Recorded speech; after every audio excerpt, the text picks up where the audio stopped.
De quoi allons-nous parler dans cette vidéo? Cette vidéo va s'intituler le déconditionnement physique.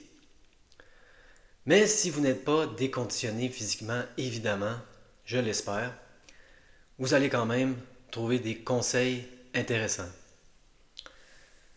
C'est étrange que ça fait plus de 230 vidéos, je ne les compte plus, et je n'ai pas encore parlé du déconditionnement physique, qui est très important. Et là, je parlais avec quelqu'un hier et ça l'a émergé. Nous allons parler de d'autres choses également. Ça va être juste un des thèmes.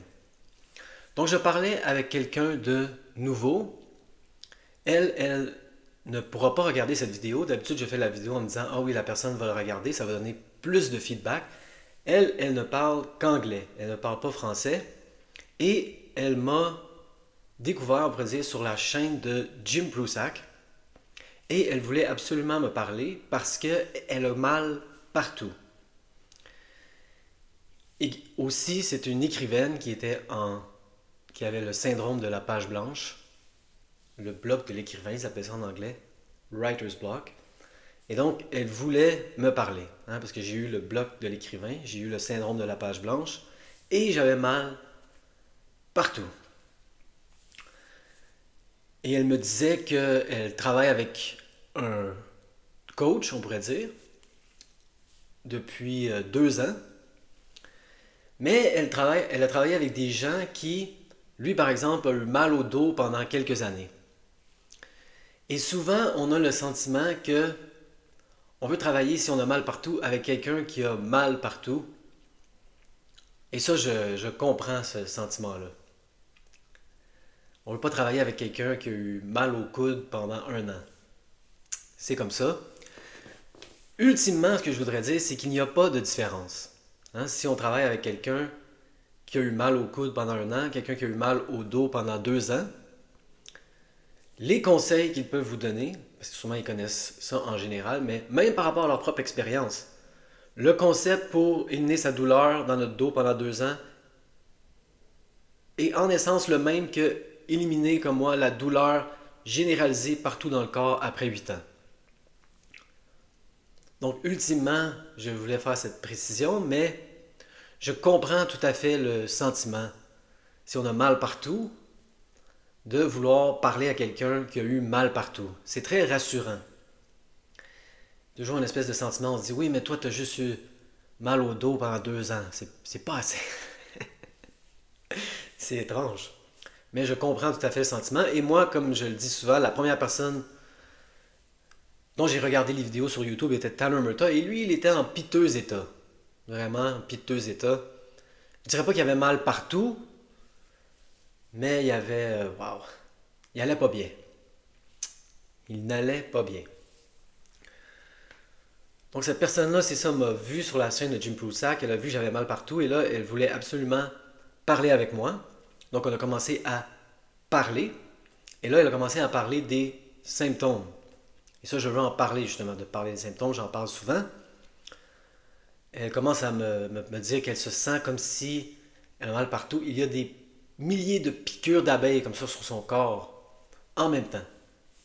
Et donc, je lui demande, as-tu déjà entendu parler du concept qu'il ne faut pas parler des symptômes, justement? Elle dit, ah oui, oui, non, c'est ça. Je n'en parle pas dans ma vie quotidienne. Je comprends ce concept-là et je suis d'accord. Je fais une exception avec toi, je te parle des symptômes. Et donc, je voulais adresser ça. Si vous voulez me parler des symptômes, évidemment, parlez-moi des symptômes. Vous faites ce que vous voulez. Vous pouvez commencer la session comme ça. J'ai mal, ça brûle, ça cogne. Vous pouvez me parler de vos symptômes pendant 2 heures, peut-être pas 3, 2 heures si vous voulez, ça ne me dérange pas.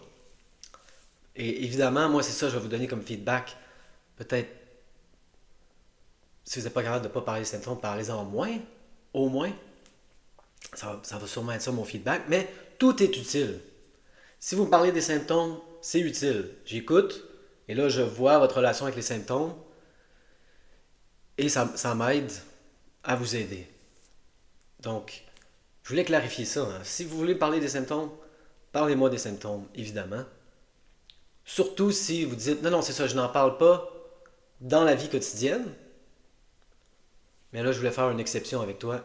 Aucun jugement. J'essaie de ne pas juger moralement. Le seul jugement que j'essaie d'exercer, c'est que moi, je me mets à la place de votre subconscient et là, j'écoute les instructions que vous me donnez. C'est comme ça que j'essaie de juger ce que vous me dites. Je me dis, ok, je suis votre subconscient, j'écoute ce que vous me dites et quelles instructions je reçois. Donc, on va parler de ça dans cette vidéo. Cette personne-là ne bouge plus depuis plusieurs années. Et donc, elle est déconditionnée physiquement. Et c'est peut-être pour ça que ça peut l'aider à me parler, parce que je lui ai dit, c'est ça justement. Mais oui, moi aussi, j'étais déconditionné physiquement. Je n'ai jamais adressé ce thème. Je n'ai pas fait d'exercice pendant 8 ans. 8 ans. Il y a des périodes où j'allais mieux. Et là, un de mes summums de l'exercice, c'est que pendant certaines périodes, je réussissais des fois à prendre une marche de 40 minutes. Une heure, c'était exceptionnel. 40 minutes, une heure dans la journée. Ça, c'était au summum de ma forme. Mais souvent, des fois, j'essayais. Je me disais, il faut que j'y aille. Et là, j'allais dehors et je marchais au bout de la ruelle. C'est ça, après 2 minutes, je retournais chez moi et je me couchais et je regrettais d'avoir marché jusqu'au bout de la ruelle. Ah, c'était trop long, j'en ai trop fait. Et j'ai atteint un point, je veux mettre l'emphase là-dessus dans cette vidéo pour montrer à quel point j'étais déconditionné. Moi, j'ai atteint un point où, à un moment donné, je descendais les escaliers une fois par jour et je les remontais, mais je prenais toutes mes choses, je les descendais de l'escalier pour ne plus avoir remonté l'escalier pendant le reste de la journée. Je ne remonte l'escalier qu'une fois pour aller me coucher le soir et même ça, un moment donné, j'ai arrêté de le faire. Un moment donné, je couchais sur un matelas gonflable au rez-de-chaussée pour ne plus avoir à monter l'escalier. Plus d'escalier. Plus capable d'ouvrir des pots, comme je l'ai déjà dit, plus capable de peser sur les boutons de la télécommande, plus capable d'être debout, mal aux pieds, plus capable d'être assis, mal partout quand je suis assis, je me lève, j'ai mal debout, je m'assis, je suis mal assis, je me couche, je suis mal couché, j'ai mal, je suis mal. Je faisais plus d'exercice. J'étais complètement déconditionné, physiquement. Et elle m'en a parlé, et ça me surprend que je n'ai pas encore abordé ce thème, parce que d'autres personnes me disent ça. Non, mais c'est ça, mes muscles sont faibles, je suis déconditionné, et c'est pour ça que j'ai mal. Ça, je veux vraiment défaire cette association dans cette vidéo. Moi, j'étais extrêmement déconditionné. Et je rencontre ce discours-là souvent, des gens qui me disent non, mais c'est ça, c'est parce que je suis faible, je suis déconditionné, c'est pour ça que j'ai mal. Et dans mon expérience, ce n'est pas le cas. Qu'est-ce que le déconditionnement? Le déconditionnement, c'est une faiblesse. Ça fait des années comme ça qu'on ne bouge plus. Et on est rendu faible musculairement. Et également, c'est un manque d'équilibre et de coordination des muscles. Mais c'est tout. C'est ça le déconditionnement physique. Et ce sur quoi je veux mettre l'emphase dans cette vidéo, c'est vraiment que déconditionnement physique n'égale pas nécessairement douleur. Le conditionnement physique, c'est de la faiblesse et un manque de coordination. Faiblesse, manque de coordination n'égale pas douleur. Je vais vraiment mettre l'emphase là-dessus.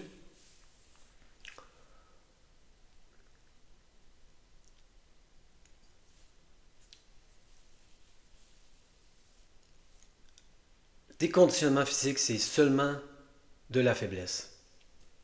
Et moi, quand j'ai recommencé à faire de l'exercice, j'étais extrêmement faible, peu coordonné et je tremblais comme ça.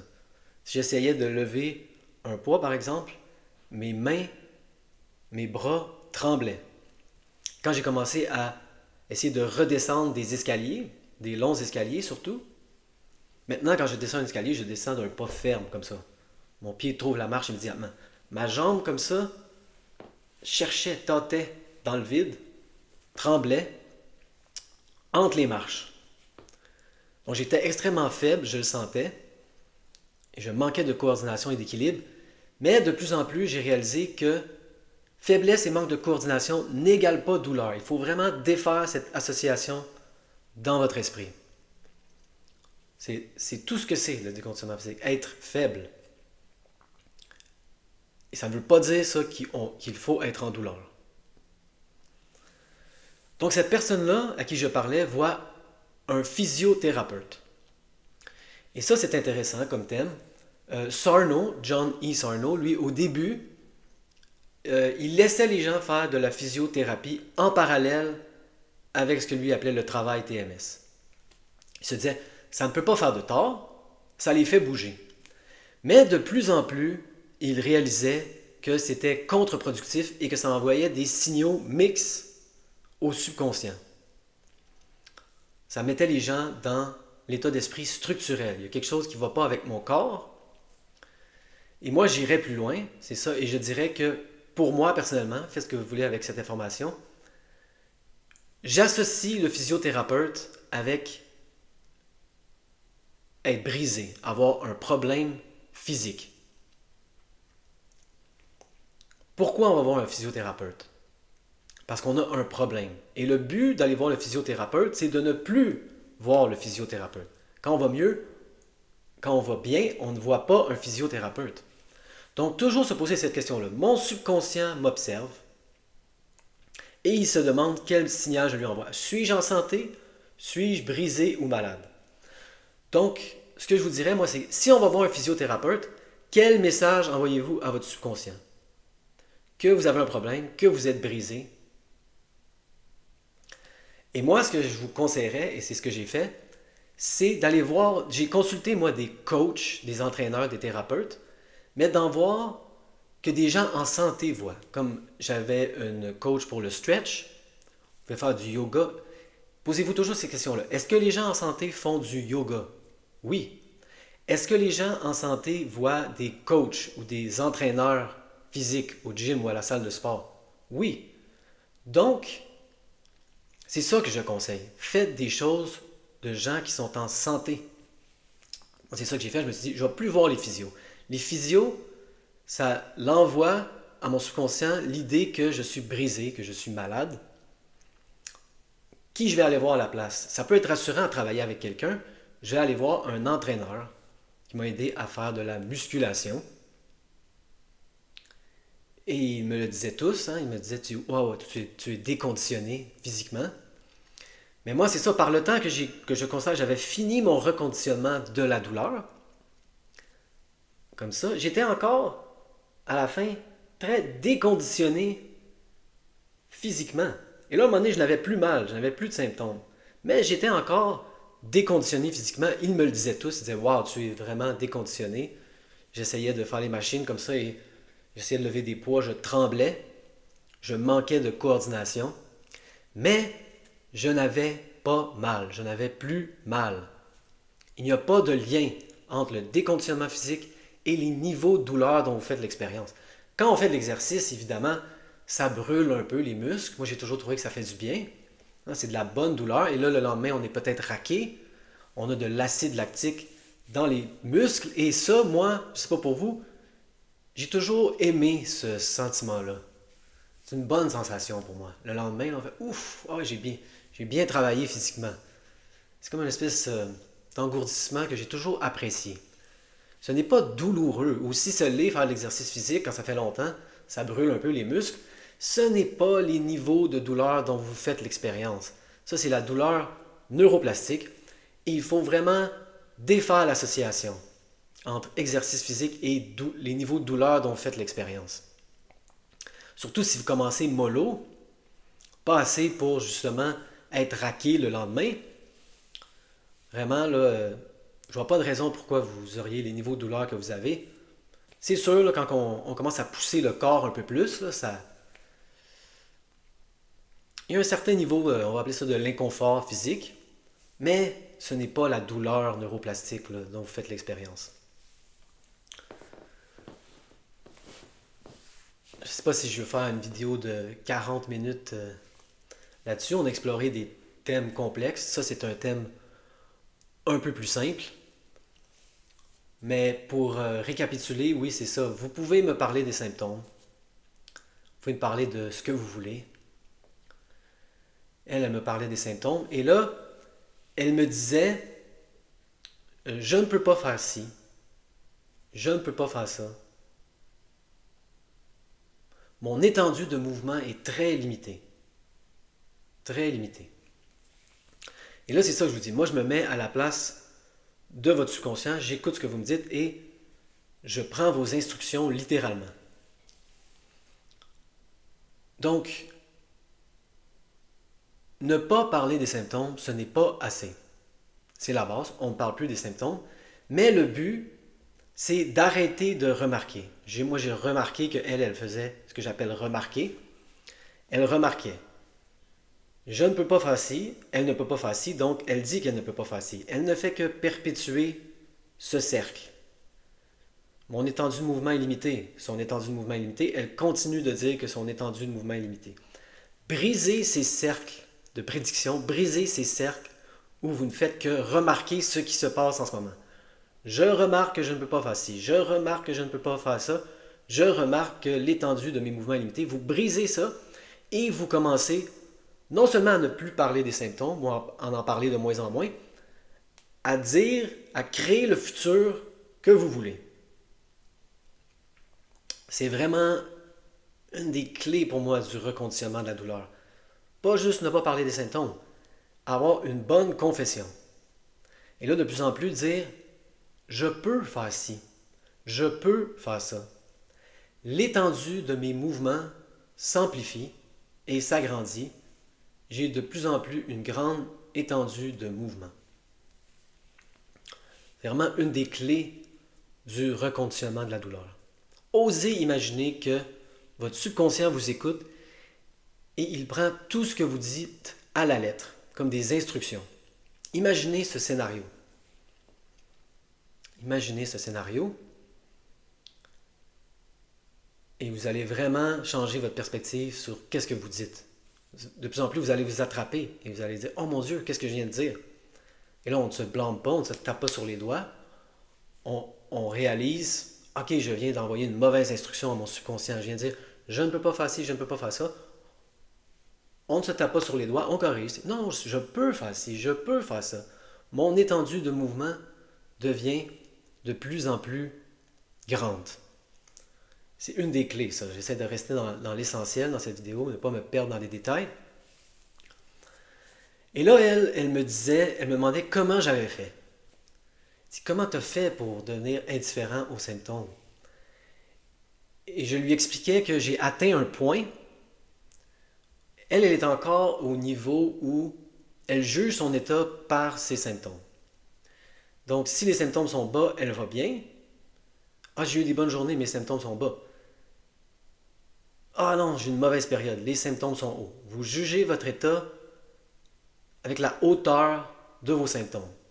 Très mauvaise stratégie. Et là, moi, je lui disais que le point tournant de tout mon reconditionnement de la douleur, c'est quand j'ai totalement inversé cette relation-là. Pas seulement je me suis dit je suis indifférent aux symptômes, c'est que un moment donné, j'avais réussi. J'ai réussi à éliminer ma douleur complètement. J'avais 0. Mais j'étais terrifié que les symptômes reviennent. Réfléchissez à ce que ça veut dire, ça, dans votre relation aux symptômes. Les symptômes ne sont même pas là. Pour la première fois de ma vie, j'avais 0 sur 10 de douleur. C'était mon rêve. Mais ma vision était encore tellement symptôme-centrique, même quand les symptômes n'étaient pas là, toute ma vie tournait autour des symptômes. Les symptômes ne sont plus là. J'ai 0 sur 10.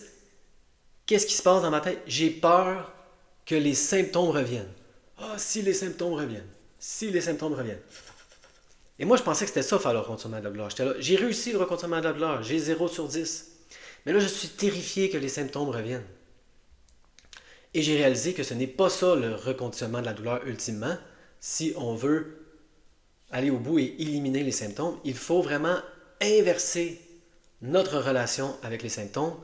Donc, de plus en plus, quand j'avais 0 sur 10, parce que c'était pas fini à ce moment-là, il y a eu des 9 à nouveau, beaucoup de 9, 9.5. Quand vous avez 0, je vais exagérer ici, pour faire une illustration, vous allez dire, ah, t'exagères. Peut-être un peu, mais j'étais déçu. J'ai commencé à avoir cette relation-là inverse avec les symptômes. Je voulais des hauts symptômes. Parce que j'ai réalisé, c'est comme ça que je me pratique. Quand j'ai 0 sur 10, et là quelqu'un me demanderait comment va ton processus, Pour être honnête, je dirais, je ne sais pas. J'ai des bas symptômes aujourd'hui, je ne sais pas où j'en suis dans mon processus. Je vais de mieux en mieux, on dit ça, on dit la confession, mais j'ai 0 sur 10, je ne sais pas. Et là, une journée, j'avais des 9, des 8, des 9. Et là, de plus en plus, je disais, oui, c'est ça que je veux. Je veux des symptômes parce que c'est le matériel pour me pratiquer. On ne peut pas contourner les symptômes. Il va falloir passer à travers les symptômes. Il va falloir en créer des symptômes. C'est sûr. Vous avez peur de faire certaines choses, il va falloir faire ces choses, votre cerveau va monter les symptômes. Et moi, j'ai inversé ma relation et c'est là, je veux des 8, je veux des 9, je veux le matériel pour me pratiquer. Et c'est là que j'ai fini le reconditionnement de la douleur. Il y avait encore des symptômes, mais je suis. Et là, je veux vraiment faire une parenthèse et dire, je ne suis plus comme ça. Je manque de pratique. Et j'ai eu un épisode qui a commencé, je crois, le 7 janvier, de 20 jours de symptômes. Et quand les symptômes sont revenus, je n'ai plus peur de ça. Les symptômes peuvent revenir, ça ne me dérange pas. Mais quand les symptômes sont revenus, je manquais de pratique. Et j'étais très, j'étais très frustré. Je n'en voulais pas. Ah non, les symptômes. Je manquais de pratique. Mais j'ai trouvé que c'est comme la bicyclette, hein, on n'oublie pas vraiment et j'ai repris le tour relativement rapidement. Mais au cœur de mon reconditionnement de la douleur, j'ai réussi à atteindre ce niveau où j'étais déçu, relativement déçu. Évidemment, on n'est pas déçu de ne pas avoir de douleur. Il faut en arriver à un point où on n'est pas déçu. Mais je me disais, je ne sais pas où j'en suis dans mon processus. J'ai 0 sur 10 aujourd'hui, 1 sur 10, 2 sur 10. Mais là, quand j'avais des 8 et des 9 et que j'étais en paix totale, avec le 8 ou le 9, je disais oui, je suis déjà correct. Déjà correct. J'ai 8, j'ai 9, mais je m'en fous.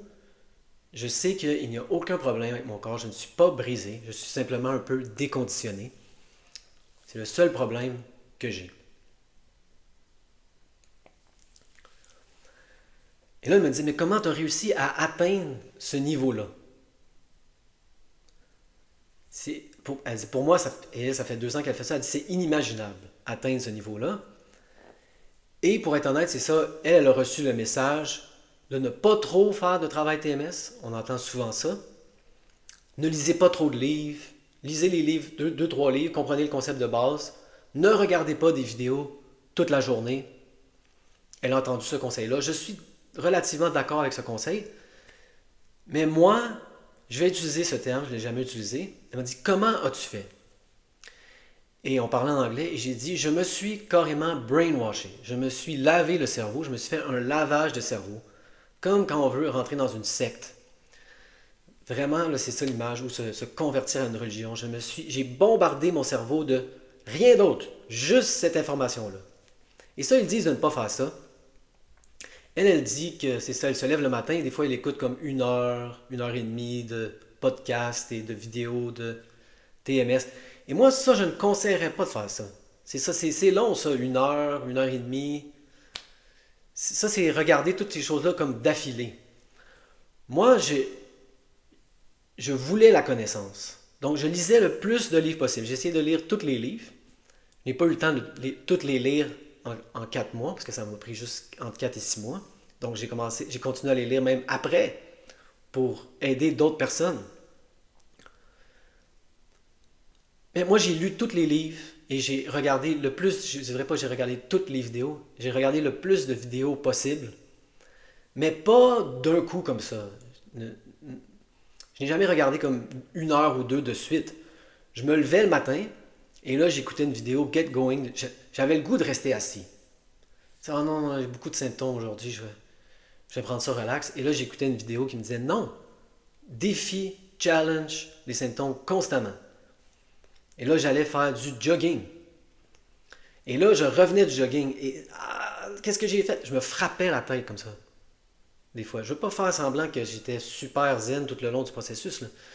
J'allais faire du jogging. Des fois, comme je vous dis, les symptômes baissaient en plein milieu du jogging. J'avais de plus en plus de cas d'exception comme ça, mais des fois, les symptômes montaient drastiquement. Et là, je revenais chez nous et je me cognais la tête comme ça. Qu'est-ce que j'ai fait? Ah non, non. Des 8, des 9. Je suis tellement stupide, là, j'aurais pu rester sur le divan puis j'aurais juste un 4 ou un 5. Là, j'étais allé faire du jogging, j'ai déclenché un 8, un 9, je me tapais la tête comme ça. Qu'est-ce que j'ai fait? Ah, je regrette, je suis stupide. Je vous dis, là, j'étais comme ça des fois. Faut être comme ça de moins en moins. C'est par degré qu'on le fait, c'est pas arrivé comme ça d'un coup. Et là, je regardais une autre vidéo. Et il me disait, non, tu n'en as pas trop fait. C'est ça le reconditionnement de la douleur. Si tu étais resté assis sur le sofa, tu n'aurais pas fait le travail. Le travail, c'est de défier, challenger les symptômes constamment. Et donc, c'est ça que je voulais adresser dans la vidéo. Elle m'a demandé comment tu fais.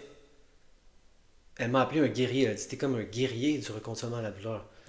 Je sais pas, c'est un terme étrange. J'ai vraiment mis l'emphase sur le fait que je ne suis pas comme ça dans les autres sphères de ma vie. Quand j'ai fini le reconditionnement de la douleur, je me suis dit, j'ai appliqué ce concept-là à toutes les autres sphères de ma vie. Mais j'ai réalisé que je manquais de motivation parce qu'en effet, la douleur est un des meilleurs motivateurs. C'est la douleur qui m'a motivé à changer comme ça. Je me disais,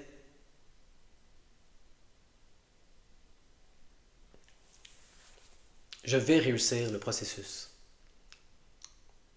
Je vais réussir le processus.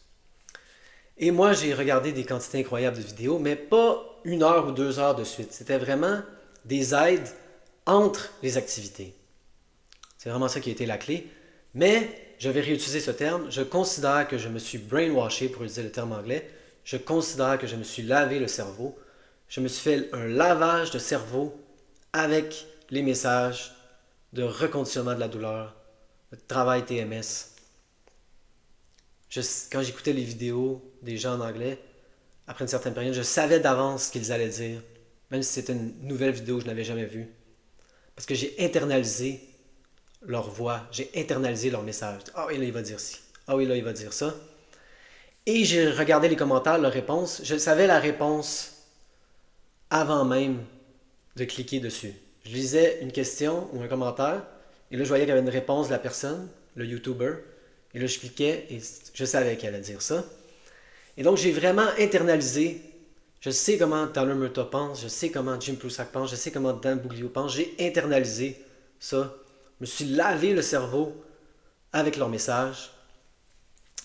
Et ça, même si certaines personnes vont vous dire, non, non, n'écoutez pas trop de vidéos, ne lisez pas trop de livres. Moi, c'est ça qui a fait partie de mon processus. Vraiment bombarder mon cerveau. Bombarder, c'est violent. Baigner mon cerveau dans cette information constamment. Mais entre les activités. Pas rester assis puis là, lire des livres et regarder des vidéos. On bouge. Et là, quand je revenais du jogging et que mes symptômes étaient bas, je ne regardais pas de vidéos, évidemment. Mais quand les symptômes étaient hauts, je paniquais. Qu'est-ce que j'ai fait? J'en ai trop fait. Je regardais. J'avais mes vidéos clés après un bout. Je savais quelle vidéo j'avais besoin à quel moment.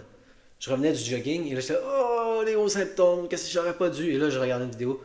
Tu n'en as pas trop fait. C'est ça le reconditionnement de la douleur. On déclenche les symptômes et on apprend à bien réagir aux symptômes, être confortable avec les symptômes jusqu'au jour où on atteint le point où on peut dire, même au milieu d'un 8 ou d'un 9, ce ne sont que des sensations. Je n'ai pas peur des sensations, ce n'est pas dangereux, il n'y a rien de brisé. Et je suis déjà correct. On atteint un niveau comme ça où un jour on dit j'ai des hauts symptômes en ce moment, mais il n'y a rien de brisé, ce n'est pas dangereux, je suis déjà correct. Donc, c'était ça le message de cette vidéo. Le titre était le déconditionnement physique. Donc je vais revenir là-dessus une dernière fois. Déconditionnement physique n'égale pas douleur. C'est de la faiblesse, manque d'équilibre, manque de coordination, c'est tout. Désassociez ces idées dans votre esprit que le déconditionnement et la faiblesse créent votre douleur. Ce n'est pas vrai. J'en suis l'exemple vivant. À un moment donné, j'étais encore déconditionné, selon la plupart des entraîneurs, et je n'étais pas en douleur. J'étais seulement faible et je manquais de coordination et d'équilibre. C'est tout. Ce n'est pas quelque chose qui cause la douleur, surtout les niveaux de douleur dont vous faites l'expérience. Donc, méditez toujours sur le fait que vous êtes déjà correct et un jour, si vous faites le travail continuellement, constamment, ça va passer de votre cerveau à votre cœur, à vos tripes. Je suis déjà correct.